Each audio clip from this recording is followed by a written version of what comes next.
Good morning, welcome to my new channel guys. तो आज हम पढ़ने जा रहे हैं ज्योग्राफी क्लास 6 की चैप्टर 2।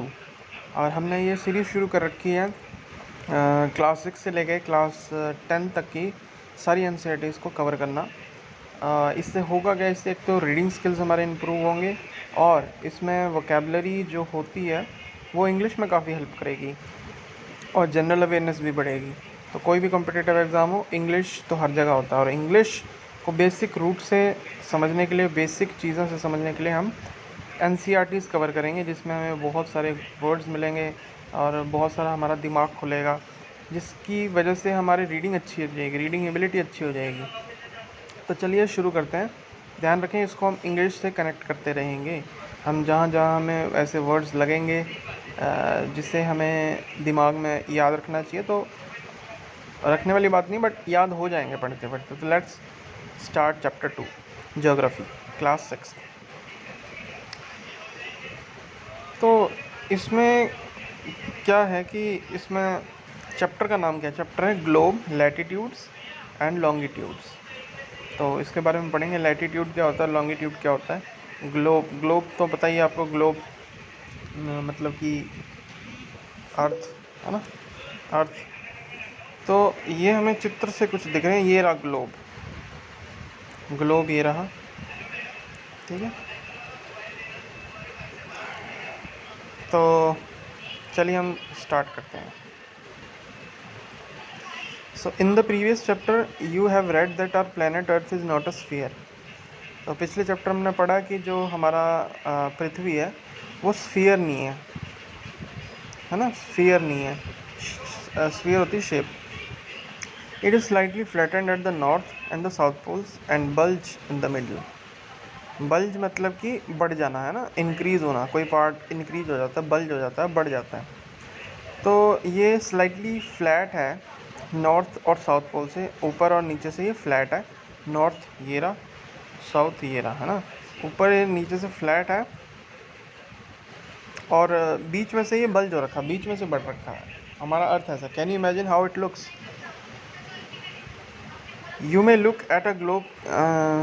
आप इमेजिन करो कैसा वो दिखता है फिर earth. You may look at a globe carefully in your classroom to get an idea. अपने क्लासरूम में आप ग्लोब को देख सकते हो, ग्लोब ये रहा, और आइडिया ले सकते हो, सोच सकते हो उसके बारे में। Globe is a true model miniature form of the अर्थ 2.1। तो ये ग्लोब क्या है? ग्लोब ये एक फिगर है, एक ट्रू मॉडल है अर्थ का, अर्थ की कॉपी है। समझने के लिए हमारे पास ग्लोब है, इसको बोलते हैं ग्लोब, ठीक है। ट्रू मॉडल है, मिनिएचर फॉर्म। मिनिएचर मतलब छोटी फॉर्म में। मिनिएचर का क्या मतलब होता है? मैंने जैसे बोला आपको, वोकैबुलरी हम पढ़ेंगे। तो मिनिएचर मीनिंग, मिनिएचर होता है बड़े आकार की वस्तु का लघु रूप, है ना। A small copy of something which is much larger. कोई बहुत बड़ी चीज़ है, उसकी एक कॉपी है छोटे फॉर्म में, उसको बोलते हैं मिनिएचर, है ना, of the earth 2.1। Now globes may be of varying size and type, big ones which cannot be carried easily, small pocket globes, and globe like balloons which can be inflated and are handy and carried with ease। तो globes क्या है, different size के और type के हो सकते हैं। बड़े भी हो सकते हैं जो आसानी से उठाए नहीं जा सकते। स्मॉल पॉकेट ग्लोब्स भी हो सकते हैं जो छोटे ग्लोब होते हैं और पॉकेट में आ जाते हैं।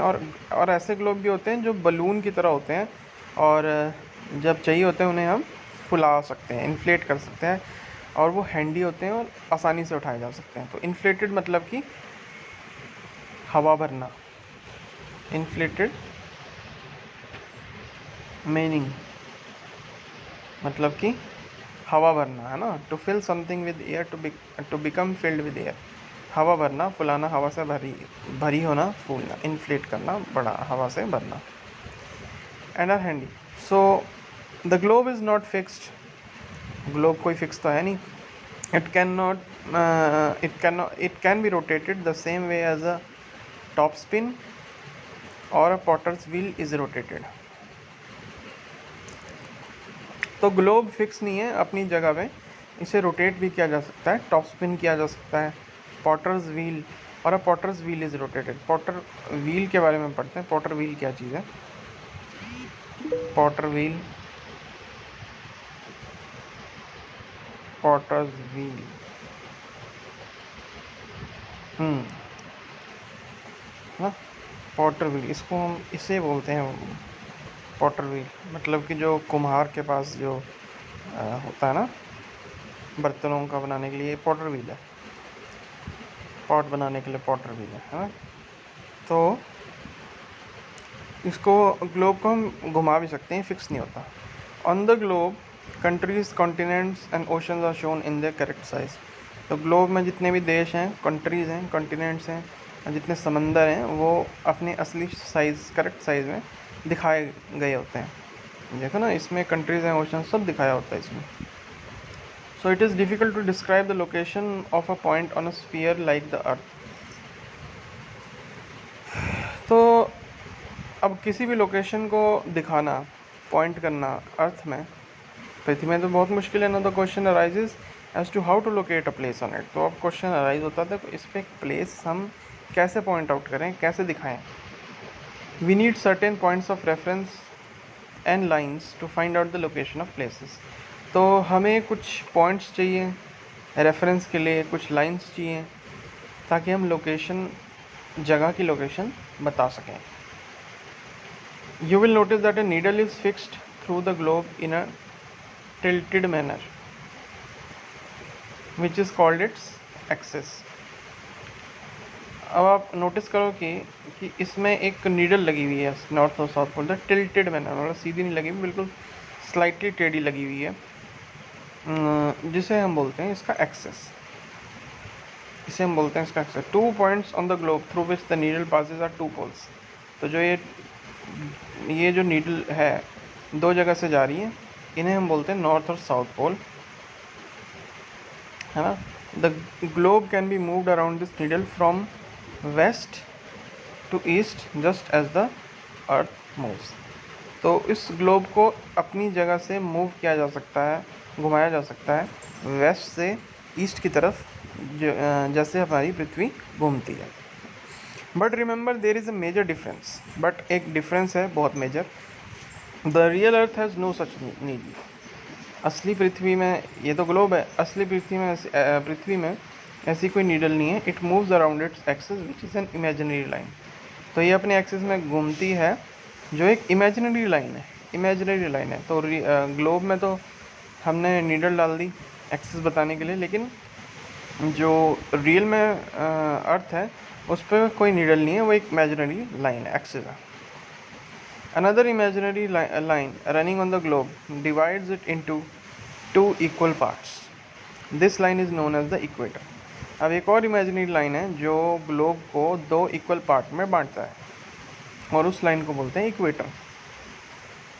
उस लाइन को बोलते हैं इक्वेटर। जैसे ये ग्लोब है, तो इक्वेटर बिल्कुल सेंटर में इसको डिवाइड कर रहा है, ये रहा इक्वेटर, जहाँ पे dot dot dot dot dot है, तो इसको बिल्कुल हाफ कर रहा है, इक्वल पार्ट्स में बांट रहा है। The northern half of the earth is known as the northern hemisphere and the southern half is known as the southern hemisphere. तो जो नॉर्थ पोल यानी इक्वेटर के ऊपर है उसको बोल देंगे नॉर्दर्न हेमिस्फीयर, और जो नीचे साउथ में उसे बोलेंगे हम southern hemisphere. They are both equal halves, तो दोनों बराबर हैं।